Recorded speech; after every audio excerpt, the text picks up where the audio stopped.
अस्सलामुअलैकुम। मोहम्मद अज़हर सिद्दीक अपने programme political diaries के साथ हाजिर खिदमत है। चीज़ें बहुत तेज़ी से आगे की तरफ जा रही हैं और मैं अमूमन आपको पता है शेयर करने से और लाइक करने से और सब्सक्राइब करने का मैं कहता नहीं हूँ, लेकिन ये प्रोग्राम बहुत अहम है और ये आगे फ्यूचर डायमेंशन को सेट करने के हवाले से मैं अभी सियासी तौर पर अदलिया में जो मामलात हुए हैं मैं उसको समराइज़ करने जा रहा हूँ, कुछ चीज़ों को आप तक बताने के लिए। एक तो आज की ताज़ा तरीन खबर मैं दे दूं कि सुप्रीम कोर्ट में 90 दिन में इलेक्शन करवाने के लिए और सेक्शन 57 जिसमें इलेक्शन कमीशन को इख्तियार किया है उसकी आइनी हैसियत को मैंने चैलेंज कर दिया है। वो आइनी दरख्वास्त दायर कर दी है और वकील मैं हूँ उसके अंदर। वो तफसीलात आप तक आ जाएंगी। दूसरा जो बात जिस पर मैंने गुफ्तगू करके उसके बाद बाकी मैं मेन मौजू की तरफ आता हूँ। JIT 9 मई के इमरान खान साहब को कसूरवार ठहरा दिया, गैर कानूनी गैर आईनी, कोई ताल्लुक नहीं, कोई कंसर्न नहीं। और JIT वो JIT जो अपने टारगेटेड एजेंडे पर चल रही है। Right to fair trial and due process of law violate हुआ है, बदनीति के एलिमेंट ये शामिल हैं, यानी ये इस तरह होना नहीं चाहिए जिस तरह। और ये एक अलहदा सवालिया निशान है जो कि ज़मानतें कबल अज़ गिरफ्तारी खारिज हो चुकी हैं। ये अभी बेगुनाही गुनाहगार इसीलिए करार दिया है ताकि साइफर में अगर ज़मानत हो जाए तो इमरान खान साहब को इन केसेस में गिरफ़्तार किया जा सके। इसी तरह 190 मिलियन के जो केसेस हैं उसके हवाले से भी मैं बात बताता चलूँ। वो कोई केस बनता नहीं है, वो क्वैशमेंट के हवाले से मैं कोशिश कर रहा हूँ वो क्वैशमेंट अपनी जगह आ जाए। साइफर की भी क्वैशमेंट बनती है, इसको भी काबिल, इसको ये खारिज होना बनता है। ये मुकदमा है कोई नहीं है। अब ज़मानत सुबह की खबरें यही सुन रहे हैं कि शायद जज साहब छुट्टी पे हों, छुट्टियाँ वैसे ख़त्म हो गई हैं उनकी, लेकिन परवेज़ के केस में कह रहे हैं शायद कल अवेलेबल ना हो। तो कल अपना बहस होनी है इमरान खान साहब के हवाले से शायद शाम कुरैशी से, और प्रोसिक्यूटर ने भी बहस करनी है। प्रोसिक्यूटर उम्र ऐसे केसों में टाइम लेते होते हैं कि हमने तैयारी नहीं है, हम अगली डेट बहस करेंगे तो अदालत भी पाबंद है, अदालत भी करती है और आगे फिर इतवार आ गई है।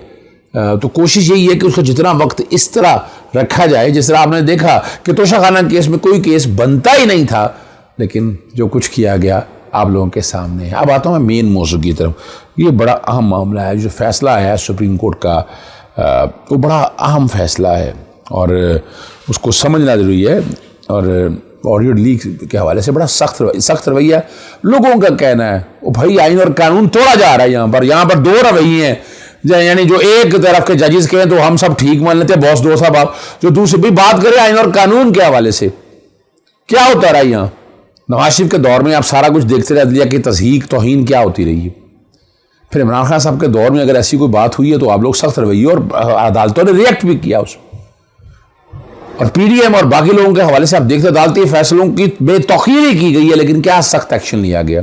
आप अगर 14 मई के इलेक्शन, पंजाब के इलेक्शन का अगर मामला देख लें, वहाँ तौहीन तो एडमिटेड तौहीन है, लेकिन क्या किया गया, आइन तोड़ा गया, सामने है आपके, एक्शन वो उस तरह नहीं लिए गए। तो इसलिए इससे परेशान होने की ज़रूरत नहीं है कि वो अपना जी ये तो हकीकत है कि PDM का रवैया जो है वो हुकूमत के अदलिया के ख़िलाफ़ था, अदलिया को दबाने की कोशिश की, असरअंदाज करने की कोशिश की है, ठीक है ना जी। और ये नताइज बड़े ख़तरनाक हैं मैं बता दूँ।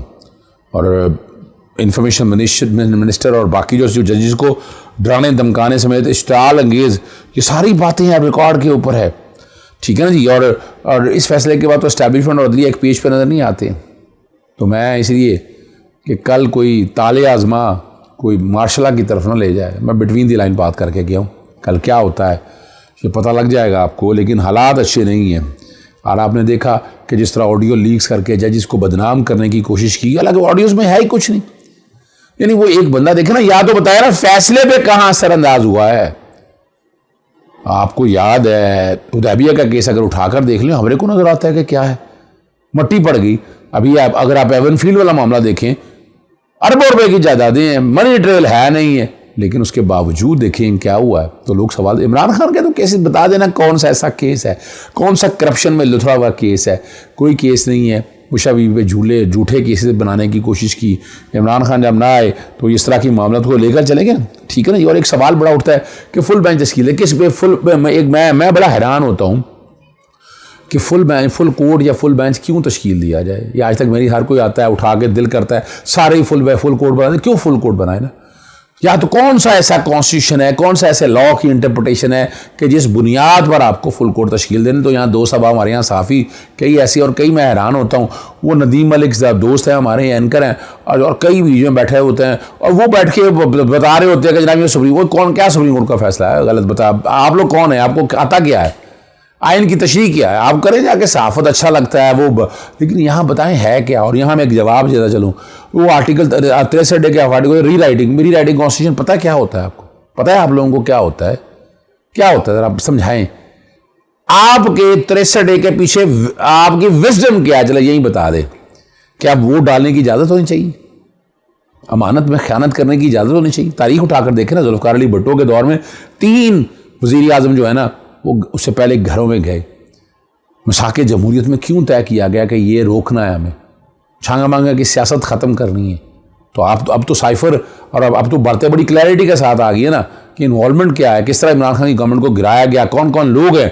और आज सवाल तो उठ रहे हैं ना, अब देखें ना, अमरीकी से भी, यानी डोनाल्ड लू का क्या काम है, वो आकर, और ये डोनाल्ड लू वही है। आप अंदाज़ा लगाएं कि वो अब ताकत चीफ इलेक्शन कमीशन से मिल रहा है। क्यों मिल रहा है भाई, IG से मिल रहे हो, क्यों मिल रहे हो, वज़ीरों से मिल रहे हो, किस लिए। तो लोग सवाल तो करते हैं।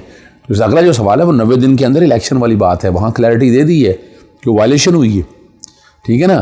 तो ये फुल कोर्ट वाला मामला तो है ही नहीं, ना बनता है, ना कोई कंसर्न है। फिर वो 4-3 वाला मामला भी क्लियर कर दिया। मैं खुद हैरान होता हूँ, यही एक अनोखी मंतक, नई जूरिस्प्रूडेंस, पता नहीं कौन सी जूरिस्प्रूडेंस लेकर आ गए, और उसमें है क्या वो गलत किया है। पहले यही फैसला होता है, टेक्निकलिटीज को छोड़ दे, क्या 90 दिन में इलेक्शन ही होने थे। आर्टिकल 48 क्लियर नहीं है, आर्टिकल 158, 105, 107 क्लियर नहीं है। और पहले लाहौर हाई कोर्ट ने फैसला दिया था, कोई माने या ना माने। और ये देखें, जहाँ वो 63A के वाले से बात करते हैं ना, तो एक तरफ इधर याद कीजिएगा हमजा शरीफ का फैसला, याद करूँ आपको, जब हल्फ लेना था 2 दफ़ा कहा लाहौर, फिर जस्टिस जवाल हसन ने जब कहा, जब गवर्नर और सदर ही हल्फ ले रहे थे, तो लिखा उसमें, मैंने रात में ही आपको बताया, रात के प्रोग्राम में मैंने आपको ये बात बताई। तो क्या किया था फिर वो स्पीकर को कहा था, स्पीकर का तो नहीं लिखा हुआ, तो क्या इसे री राइटिंग ऑफ द कॉन्स्टिट्यूशन कहेंगे, क्या इसको, भाई ये वैक्यूम फिल करना है, इंटरप्रिटेशन करनी है, तशरीह करनी है, किसी को नहीं पता तो ये समझ लेना। अगले जो बड़ा अहम है 90 दिन के अंदर इलेक्शन, इस फैसले के बाद तो 90 दिन के अंदर इलेक्शन बनते हैं। और मैंने शुरू में बता दिया था कि हम क्या कर सकते हैं, ठीक है ना जी। सुप्रीम कोर्ट अब पाकिस्तान बार काउंसिल वो 90 दिन पे खड़ गई है। सुप्रीम कोर्ट बार ये नहीं कह रही है सर 1.5 सदर ने देनी है, पाकिस्तान तरीके इंसाफ की तरफ से भी आ गया 1.5 सदर ने देनी है। पाकिस्तान बार काउंसिल कौन होती है बैठ के ये अजीज वगरीब सी बातें करनी यार। अब भाई आप लोगों को आइन की तशरीह करनी है, आप लोगों ने जरा बता देते हैं आइन में जब लिखा हो तो अब कानून में कैसे आप किस बुनियाद पर, लेकिन वो सिर्फ वो अपना तराजू के एक पलड़े में चलना है ना। ये वही पाकिस्तान बार काउंसिल के कुछ लोग थे जिन्होंने इमरान खान के गवर्नमेंट में क्या रोल प्ले किया, और इस तरफ अभी देखें आप दोहरा मेयार आप लोगों के सामने आ जाता है, ठीक है ना जी। फिर वो बड़ा अहम फैसला जो है सिविल एंड मिलिट्री कोर्ट वाला जो मामला है, ठीक है ना जी, वो बड़ा अहम है। और बुनियादी तौर पर जस्टिस काजी फाइज साहब के बाद अब जो बड़ा अहम ये मामला आ जाना है, तो क्या है इसे डिले देंगे, यानी देयर इज़ अ पॉसिबिलिटी कि 90 दिन का तो प्रोसेस देखे ना। 9 अगस्त को असेंबली तहलील हुई है, 9 सितंबर आ गया, 30 दिन गुजर गए, आगे 60 दिन रह गए, 60 दिन में से 52 दिन का इलेक्शन शेड्यूल है। तो एक तरह से वक्त तो आपने गुजार ही दिया, तकरीबन ऑलमोस्ट सारा आपने वक्त गुजार दिया हुआ है। तो अभी डेट आनी बड़ी ज़रूरी है। पटिशन आप देखें हेयरिंग के लिए रखते नहीं रखते, नंबर लग गया। मेरी पटिशन आप देखें मंडे को नंबर लगता है, क्या करते हैं वो आप लोगों के सामने आ जाएगा, वो जहाँ आप समझ आएंगे। और मैं ये बात बताता चलूँ आपको, पार्लियामेंट के अंदर जो ना आर्टिकल 68 और 69 की बड़ी अहमियत है। पार्लियामेंट के प्रोसीडिंग को आप सुप्रीम कोर्ट में चैलेंज नहीं कर, कोर्टों में चैलेंज नहीं करते, लेकिन आपको याद है मैं वो अक्सर वो अपना ट्वीट करता होता हूँ कि 27 मार्च को असेंबली तहलील हो सकती थी। वो आर्टिकल 68 की प्रोसीडिंग 69 की प्रोसीडिंग को सामने रखते हुए चैलेंज नहीं किया जा सकता, लेकिन वो चैलेंज हुआ कि उन्होंने कहा कि नहीं ये कानून के ख़िलाफ़ है, जो काम कर दिया वो गलत है, इसलिए वो चैलेंज हुई और वो अदम एतमाद खारिज की उन्होंने। आर्टिकल 68 कहता है जजेस के कंडक्ट के बारे में बात आपने नहीं करनी है, ठीक है ना। और जो कुछ भी ये मालूमात अगर सामने रख के देखें और अगर हमने इन चीज़ों को आगे पीछे ना कर दिया ना जी, तो ये बड़ी एक तकलीफ़ दी होगी, ठीक है। फिर बड़ी बातें हैं, फिर बड़ी वजाहत के साथ बातें आती हैं। अगर देखा जाए कि रजिस्ट्रार जो है सुप्रीम कोर्ट के, वो अब आगे जो बात हो रही है कि जस्टिस काजी फ़ैज़ क्या है कि जस्टिस काजी फ़ैज़ रजिस्ट्रार को पसंद नहीं करते हैं, वो रजिस्ट्रार अपनी मर्ज़ी का लाना चाहते हैं। अदालती साल देखिए ना, अदालती साल जब शुरू होना है तो ये अगले चीफ जस्टिस पे नहीं होता। मैं तो हैरान होता हूँ भाई, जब साल शुरू हो गया तो साल शुरू होकर जौन सा चीफ जस्टिस है उसने देना अदालती साल।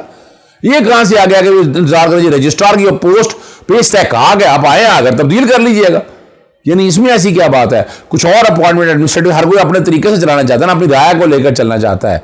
तो जस्टिस काजी फ़ैज़ अनप्रेडिक्टेबल है। मैं बता दूँ, हम इलेक्शन डिले होते हैं उनके दौर में नजर आते हैं मुझे, और वो अब उन पे आईनी जिम्मेदारी है कि वो लेकिन वो कितना डिले होने देंगे? सवाल तो ये है, 90 दिन से आगे जाने देंगे? अब पहले 90 दिन से आगे ये चला गया हुआ है, तो आइन तो तोड़ दिया है आप लोगों ने, आइन तो ख़त्म हो गया रह गया एक तरह से। और आखिर में जस्टिस बाबर सत्तार का जो फैसला है, देखिए उसकी अगर थोड़ी सी पीछे चले जाए तो लाहौर हाईकोर्ट में फैसले आए हैं, डिटेंशन ऑर्डर सारे गैर कानूनी करार दिए हैं, जुर्माने किए हैं, 5000 रुपये जुर्माना किया है। फिर उसमें दौरान जो जाके आप डिटेंशन ऑर्डर में जाके तोड़ फोड़ जो करते हैं, गिरफ्तार जो आप नुकसान पहुंचाते हैं, तो वो नुकसान तो किया, आप कौन सा मुजरिम है? आपको डिटेन करना है तो घर तोड़ने की क्या जरूरत है? कभी इस पर भी जुडिशल कमीशन बन के आ जाए ना, कितना नुकसान हुआ है, कितना कुछ जुल्म हुआ है लोगों के साथ।